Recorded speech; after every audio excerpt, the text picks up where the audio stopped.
दोस्तों नमस्कार। आप देख रहे हैं नॉर्थ ईस्ट तक। ये आपका अपना चैनल है।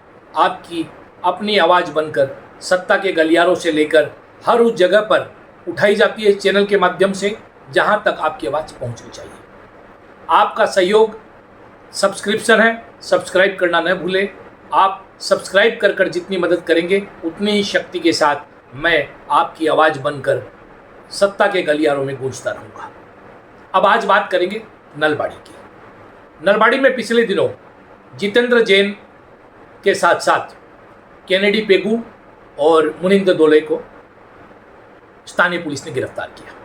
इस गिरफ्तारी का कारण था कि इन तीनों ने शहीद मुकुंद काकोती अस्पताल जो है उस अस्पताल की सेवाओं को बहाल रखने के लिए आंदोलन किया था और इस आंदोलन को लेकर वहाँ से जो मंत्री है जयंत मल्ल वो शायद खुश नहीं थे। वैसे तो डेमोक्रेसी में आंदोलन की अपनी जगह है और आंदोलन किए जाते रहते हैं जनता के हित में और आंदोलन किए जाने चाहिए और सत्ता को भी उन आंदोलन को सुनना चाहिए और अगर उसमें कुछ ग्रहण करने की बात है तो ग्रहण करनी चाहिए। हालांकि भारतीय राजनीति जिस प्रकार से बदली है उसका प्रभाव असम पर भी है और असम में भी अब जो है डिसेंट के लिए और प्रतिरोध के लिए स्थान कमते जा रहा है। किंतु आज जब हम जयंत मल्ल की बात करते हैं तो उनके एक बयान पर तीव्र प्रतिक्रिया है और वो बयान है कि उन्होंने कहा इस आंदोलन के दौरान कि कुछ बाहरी लोग जो हैं इस आंदोलन के जरिए लोगों को भ्रमित करना चाहते हैं। अब इस बयान से अपने आप में एक भ्रम फैला। साथ ही उन्होंने यह भी कहा कि जो लोग भ्रम फैला रहे हो नलबाड़ी छोड़कर चले जाए, नहीं तो उनके खिलाफ कार्रवाई होगी। डेमोक्रेसी में ये दोनों ही बयान काफ़ी खतरनाक है। शायद जयंत मल्ल मुख्यमंत्री हिमंत बिस्वा शर्मा से भी कुछ नहीं सीख रहे हैं और खेद की बात है कि मुख्यमंत्री हिमंत बिस्वा शर्मा के अधिकतर मंत्री उनको फॉलो शायद नहीं कर रहे हैं। मुख्यमंत्री हमेशा संयमित रहते हैं, अपने विरोधियों की बात सुनते हैं, अपने विरोधियों का उत्तर वो अपने स्टाइल और अपने अंदाज में अपने बयान से देते हैं, किंतु कभी भी उनको जो है राज्य छोड़कर या जिला छोड़कर चले जाने की धमकी नहीं देते हैं। और जैसे ही मंत्री महोदय ने यह बयान दिया वैसे ही पुलिस भी शायद तैयार ही बैठी थी कि कैसे जितेंद्र जैन, मुनिंद्र दोलोई और केनेडी पेगू को गिरफ्तार किया जाए। गिरफ्तार किया जाना और छोड़ दिया जाना यह सब आंदोलन का हिस्सा है, इसमें भी कोई बड़ी बात नहीं है। किंतु जो सबसे बड़ी बात है कि जब मंत्री इस प्रकार की बात कहता है और जब बाहरी की बात करता है तो यह बड़ी खतरनाक बात हो जाती है। आखिरकार यहाँ पर बाहरी कौन है? केनेडी पेगू को तो वो बाहरी कह नहीं सकते, नहीं मुनिंदर दोले को बाहरी कह सकते हैं। तो फिर बाहरी हुआ कौन? क्या जितेंद्र जैन बाहरी है? क्या एक बार फिर सत्ता के गलियारे में बैठे भाजपा के मंत्री जो है जितेंद्र जैन और जितेंद्र जैन के मार्फत नलबाड़ी के सारे मारवाड़ी समाज को बाहरी और बहिरागत बताने की कोशिश कर रहे हैं? अगर उनकी यह मंशा है तो ये मंशा बड़ी खतरनाक है। पूरे असम में जो मारवाड़ी समाज के लोग भी रहते हैं और यहाँ तक कि नलबाड़ी के लोग भी खुद को मारवाड़ी को कम और असमिया ज़्यादा मानते हैं। बाहर के लोग भी कहते हैं, जो मारवाड़ी लोग हैं या जो हिंदी भाषी लोग हैं, कि जो नलबाड़ी के मारवाड़ी समुदाय के लोग हैं वे माने त्यों लोग के मारवाड़ी न हो, त्यों लोग के ओखोमिया बेसी, वो घर में भी असमिया में बात करते हैं और उनकी जो असमिया है शायद गुवाहाटी में कई असमिया ऐसे होंगे जो उनके जैसी शुद्ध असमिया भाषा शायद न बोल पा रहे हो। और इसके बावजूद अगर जयंत मल्ल का ये बयान आता है तो इस बयान के बहुत से मायने हैं। यहाँ पर एक वीडियो है, हम आपको जरूर दिखाना चाहेंगे, आप देखिएगा। केइजनमान बाहिৰৰ পৰা অহা মানুহে ইয়াত বামপন্থাৰ নামত নক্সালিজিম আৰম্ভ কৰিব বিচাৰিছে। মই স্পষ্ট কৰি দিছো, কালিৰ ভিতৰত নলবাৰী এৰি যাওক, যদি এৰি নাযায় লগে লগে এৰেষ্ট কৰিবৰ কাৰণে মই ইয়াৰ পৰা কৈছো। जयंत मल्ल उस वीडियो में यही सब बातें कह रहे हैं और साथ में धमकी भी दे रहे हैं। उन्हें यह समझने की जरूरत है कि भारत एक लोकतंत्र है और यहाँ पर जो है विरोध के लिए जगह होनी पड़ेगी। और भारत आज से लोकतंत्र नहीं है। वो जिस हिंदुत्व की बात अब करते हैं कांग्रेस से भाजपा में जाने के बाद, उस हिंदुत्व ने, उस सनातन धर्म ने तो धर्म के अंदर भी विरोध और प्रतिपक्ष को माना। चरवाक नाम के हमारे एक ऐसे ऋषि हुए जिन्होंने भगवान के, परमात्मा के अस्तित्व को ही नकार दिया था और जब उन्होंने नकार दिया तो उन्हें भी ऋषि कहा गया। उन्होंने कहा नास्ति, अर्थात भगवान का अस्तित्व नहीं है, वो नहीं है। उसके बावजूद इस देश ने उन्हें ऋषि माना और आज जब डेमोक्रेसी में बात हो रही है और उस दल की बात हो रही है जहां जिस दल के प्रधानमंत्री अटल बिहारी वाजपेयी रहे हैं, जिन्होंने हमेशा डिसेंट को स्वीकार किया और जिनके बयानों को आज भी जो विरोधी पक्ष है वो भी कोट करते हैं डेमोक्रेसी की बात करने के लिए, तो ऐसे में निसंदेह अगर डेमोक्रेसी को रोका जाएगा, विरोध को रोका जाएगा, तो देश में खतरनाक स्थिति पैदा होने वाली है, असम में खतरनाक स्थिति पैदा होने वाली है।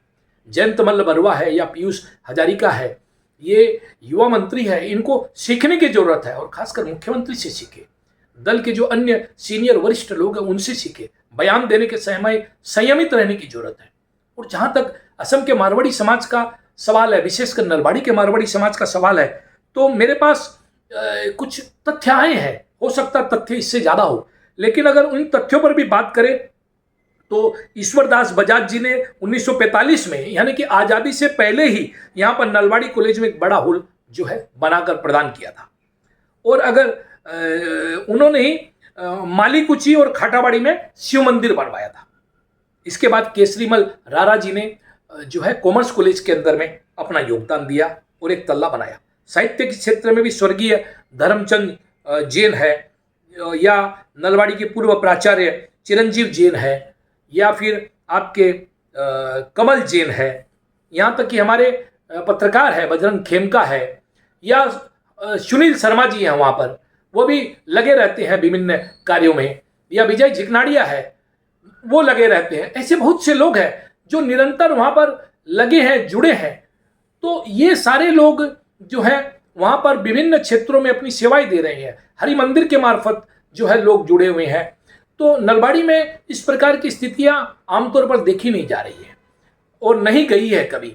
लेकिन जयंत मल्ल बरुआ का ये बयान अपने आप में भ्रांतिमूलक बयान है और उनको इस पर चिंता करने की जरूरत है, क्योंकि जब वो ये बात बोलते हैं बाहरी और यहाँ की बात, तो उन्हें सोचना चाहिए कि आज मुख्यमंत्री भाजपा के स्टार प्रचारक के रूप में जो है पूरे देश भर में प्रचार कर रहे हैं, उन्हें तो कहीं भी कोई बाहरी नहीं बता रहा है। अगर ऐसी बात होती है, उनके जो विरोधी हैं कांग्रेस के खिलाफ वो प्रचार कर रहे हैं, राजस्थान कांग्रेस के या मध्य प्रदेश कांग्रेस के, छत्तीसगढ़ कांग्रेस के जो समर्थक है या वहाँ के जो स्थानीय लोग हैं, वो तो नहीं कर रहे कि हेमंत बिश्व शर्मा बाहरी है। तो एक जिले से दूसरे जिले में आने पर आप उन्हें कैसे बाहरी कहे, या अपने जिले के लोगों को ही आप कैसे बाहरी कहते हैं? ये जो खूबसूरती है लोकतंत्र की, यह खूबसूरती ही है कि वहाँ पर जो है विरोध होना चाहिए। और सबसे पहला सूत्र है डेमोक्रेसी का, let's agree to disagree first. तो ये सूत्र जो है इसको कैसे इनकार किया जा सकता है, और कैसे आप बाहरी होने का ठप्पा जितेंद्र जैन पर लगा सकते हैं, कैसे जितेंद्र जैन के मार्फत आप बाहरी और बहिरागत होने का ठप्पा जो है उन पर लगा सकते हैं। और आज मैं एक और बात करना चाहता हूं। मुझे याद है कि मैं 2006 में लामडिंग गया था, और जब मैं लामडिंग गया था तो उस दौरान मेरे साथ वृंदावन गोस्वामी थे, जो उस समय अध्यक्ष थे असम गण परिषद के। और असम गण परिषद के अध्यक्ष जो जिला अध्यक्ष थे आपके नलबाड़ी जिला के, वो थे अकन्न मल्ल बरुआ। और अगर मेरी स्मृति मुझे सही बता रही है तो वृंदावन गोस्वामी ने मुझे उस दौरान कुछ जानकारी दी थी। वृंदावन गोस्वामी अपने आप में चलता फिरता जो है असमिया एनसाइक्लोपीडिया, उन्हें बहुत ज्ञान है इस समाज और संस्कृति के बारे में। उन्होंने मुझे बताया कि 1671 के आसपास राम सिंह जो है वो मुगलों की सेना का प्रतिनिधित्व करते हुए असम में आए थे, और लाचित बरफुकन के साथ उनका युद्ध हुआ था, जिस युद्ध में असम की सेना लाचित बरफुकन के नेतृत्व में जीती थी और राम सिंह की सेना हारी। इसके बाद जब राम सिंह वापस लौटे, तो उनके साथ सारे राजपूत लोग जो है वापस नहीं लौट पाए, और जो राजपूत उस समय यहाँ पर रह गए उसमें बहुत से लोग सानकुची नामक एक जगह है नलबाड़ी में, वहां पर रहे। और ये सारे मल्ल बरुआ के नाम से जो है ये सारे राजपूत, ये क्षत्रिय मल्ल बरुआ आज जो है असम में कहे जाते हैं।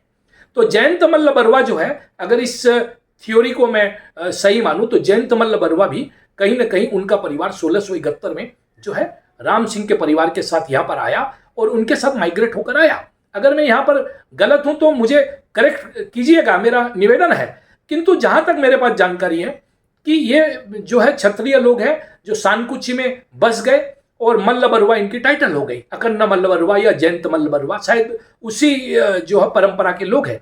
तो अगर इस हिसाब से हम देखें तो जितेंद्र जैन का परिवार हो सकता है उनसे 150 साल बाद में आया हो, इनका परिवार 150 साल पहले आया हो, किंतु अगर आज इनका भी हम डीएनए देखेंगे तो कहीं ना कहीं वही राजस्थानी और राजपूती जो है ये डीएनए जो है वो निकल कर आएगा। तो मुझे लगता है कि कम से कम भारतीय जनता पार्टी के एक मंत्री को जो राष्ट्रीय एकता की बात करती है, एकता अखंडता की बात करती है, सनातन धर्म की बात करती है, हिंदुत्व की बात करती है, उसके मंत्री जब इस प्रकार का बयान देते हैं, बाहरी बहिरागत या किसी के डिसेंट होने पर उसे परिणाम भुगतने की बात करते हैं, तो ये बात शायद अच्छी नहीं है। मुझे आशा है कि मंत्री महोदय भी अपनी इस जो बात पर, अपने इस बयान पर जो है चिंता करेंगे और भविष्य में बयान देने के पहले संयमित होंगे, मुख्यमंत्री से सीखेंगे, अन्य वरिष्ठ नेताओं से सीखेंगे, क्योंकि हमारे यहाँ संस्कृत में कहावत है, महाजनो जेन गतो सपंथा। आज मंत्री महोदय जो बात बोल रहे हैं वही बात कल कार्यकर्ता बोलेंगे। इससे समाज में आपसी वैमनस्य बढ़ेगा। राजनीति से इतर हम सब एक हैं, हम सब इस महान असम के और इस असमिया जाति के अंग है। यह बात मंत्री महोदय को भी समझने की जरूरत है और इसी प्रकार चलने की जरूरत है। नमस्कार, वंदे मातरम, भारत माता की जय, जय आया हुकुम। देखते रहिए नॉर्थ ईस्ट तक, सब्सक्राइब करना न भूलिएगा।